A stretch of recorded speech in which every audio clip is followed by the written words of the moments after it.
بندہ سمجھتا ہے میں نماز پڑھنے نہیں جاتا، اور تو کون ہے نہ جانے والا، وہ بلاتا ہی نہیں ہے، تجھے توفیق سجدہ ہی نہیں دیتا، تو کون ہے؟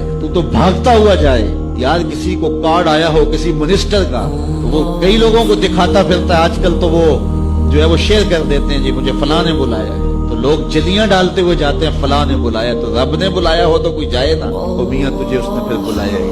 تیرے سے ناراضگی ایسی ہے کہ تیرے کانوں سے آواز تو ٹکرائی ہے لیکن تیری روح تک نہیں پہنچی، اس نے روک دیا ہے راستے میں۔ اللہ فرماتا ہے کہ ہم ان کے کانوں میں پردے ڈال دیتے ہیں، ان کی آنکھوں پہ پردے ڈال دیتے ہیں، ان کے دل پہ پردے ڈال دیتے ہیں۔ تو بندہ کہتا ہے میں نہیں پڑھتا، تو کون ہے نہ پڑھنے والا؟ وہ تمہیں بلاتا نہیں، اس قابل نہیں سمجھا گیا، کیونکہ تو نے اس کے حکموں سے منہ موڑا، اس کی فرما برداری کو چھوڑا، تو پھر اس نے بھی تجھے داتا ہی داتا اور بھٹکتا پھر سویر سے لے کر شام تک کس کس کو سلوٹ کرتا ہے، لیکن تجھے توفیق نہیں ہوگی اس کی حضور سجدہ ریزی۔ اگر کوئی نماز نہیں پڑھتا، کوئی سجدہ ریزیاں نہیں کرتا، اللہ کے حضور جھکنے کی اگر کسی کو عادت تھی تو وہ مت سمجھے کہ میں نہیں کرتا۔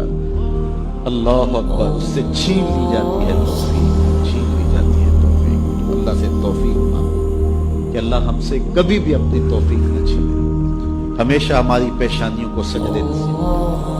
اے ایمان والو، اللہ سے ڈر جاؤ، اللہ اکبر، یعنی اس سے محبت کرتے ہو تو اس کی ناراضگی سے ڈر جاؤ۔ کہیں